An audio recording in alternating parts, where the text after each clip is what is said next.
الحمد للہ وحدہ والصلاة والسلام علی من لا نبی بعدہ اما بعد فاعوذ باللہ من الشیطان الرجیم بسم اللہ الرحمن الرحیم انا نحن نزلنا الذکر وانا له لحافظون صدق اللہ مولانا العظیم وصدق رسوله النبی الحبیب الکریم ونحن على ذلك لمن الشاهدين والشاكرين والحمد لله رب العالمين۔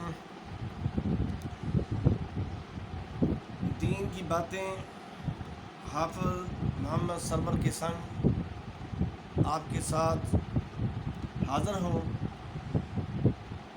اللہ تبارک و تعالی نے یہ فرمایا ہے کہ اس قرآن پاک کو میں نے ہی نازل کیا ہے اور میں ہی اس کی حفاظت کرنے والا ہوں۔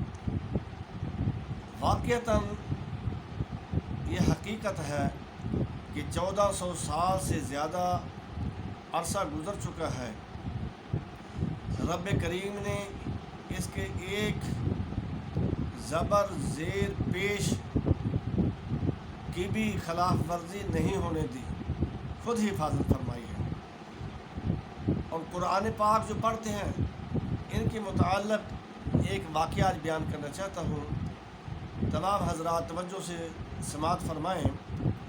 دمشق میں ایک قبرستان ہے جس کا نام دہدہ ہے۔ اس قبرستان میں ایک عورت جاتی ہے کہ مجھے ایک قبر کی کھدائی چاہیے۔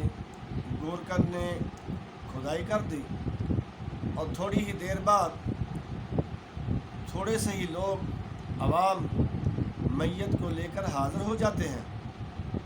جب قبر میں اتارنے لگے تو گورکن خود قبر کے اندر نیچے اتر گیا اور میت کو خود پکڑا، قبر لحد میں اتارا۔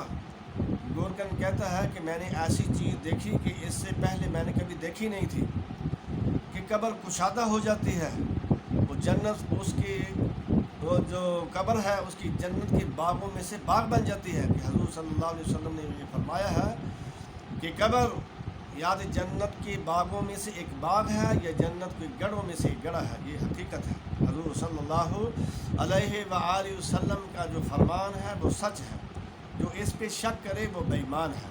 یہ ہمارا ایمان اور عقیدہ ہے، تمام مسلمانوں کا یہ ایمان ہونا چاہیے۔ جب ایسی چیز اس نے دیکھی، اس چیز کو دیکھ کر کہ قبر کشادہ ہو جاتی ہے، قبر اس کی جنت کے باغوں میں سے باغ بن جاتی ہے، حیرت انگیز چیز کو دیکھ کر بے ہوش ہو جاتا ہے۔ لوگوں نے پانی کا چھڑکاؤ کیا، ہوش میں آیا گورکن، پوچھا کیا ہوا ہے؟ کچھ نہیں بتایا۔ تھوڑے ہی عرصے کے بعد وہی عورت پھر آتی ہے، کہتی ہے مجھے ایک قبر چاہیے، آپ اس کی کھدائی کر دیں۔ اسے کھدائی کر دی۔ تھوڑے ہی وقت کے بعد آدمی آتے ہیں، جنازہ پڑا، میت کو قبر میں اسی گورکن نے اتارا ساتھ مل کر۔ پھر کیا دیکھتا ہے کہ وہی واقعہ جو پہلے میت کے ساتھ ہوا، وہی واقعہ اس میت کے ساتھ ہوا کہ فرشتے آتے ہیں، قبر کشادہ ہو جاتی ہے، اس کو ساتھ لے کر چلے جاتے ہیں، اور میں حیران رہ جاتا ہوں یہ کیا واقعہ ہے۔ میں باہر نکلا، اب میں بے ہوش نہیں ہوا، وہ گورکن کہتا ہے۔ جب باہر نکلا مٹی ڈالی، وہ عورت وہیں کھڑی تھی، میں اس کے پاس چلا گیا کہ پوچھتا ہے اے میری بہن یہ بتاؤ کہ جو پہلا میت تھی وہ کون تھا، اور یہ جو آج میت اس میں دفن کی ہے قبر میں یہ کون ہے، کیا ہوا؟ کہتا ہے ایسے ایسے واقعہ میرے ساتھ ہوا، میں نے دیکھا ہے۔ اس عورت نے کہا کہ پہلا جو تھا وہ میرا بیٹا حافظ قرآن تھا، اور یہ بھی میرا بیٹا ہے، یہ اس میرے بیٹے کے اخراجات برداشت کرتا تھا، نان نفقہ برداشت کرتا تھا اور ترخان تھا، محنت مزدوری کر کے بہن اپنا بھائی کا حافظ قرآن کا خرچہ برداشت کرتا تھا اور قرآن پاک اپنے بھائی کو حفظ کرایا۔ اچھا، یہ جب بات گورکن نے سنی تو سب کچھ چھوڑ دیا، سب کام چھوڑ دیا۔ دمشق میں ہی مسجد توبہ ہے، اس مسجد میں چلا جاتا ہے۔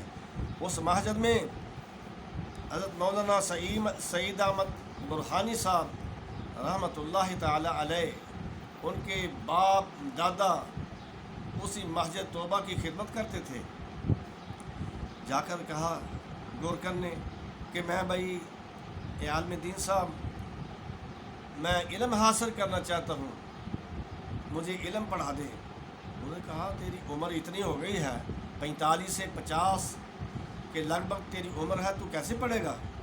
اس نے کہا میرا شوق ہے، ذوق ہے، میں نے قبر میں ایسے ایک حافظ قرآن کو دیکھا ہے اور ایک حافظ قرآن کی خدمت کرنے والے کو دیکھا ہے، اس لیے میں دنیا کے سارے کام چھوڑ کر علم حاصل کرنا چاہتا ہوں۔ جو کچھ انہوں نے حاصل کیا ہے قرآن پاک کی تعلیم حاصل کر کے، میں بھی وہی کام کرنا چاہتا ہوں۔ انہوں نے کہا چل پھر ٹھیک ہے، بسم اللہ توکلت علی اللہ، اللہ پر بھروسہ کر، اور یہ گرامر عربی کی گرامر ہے، یہ کتاب لے آؤں۔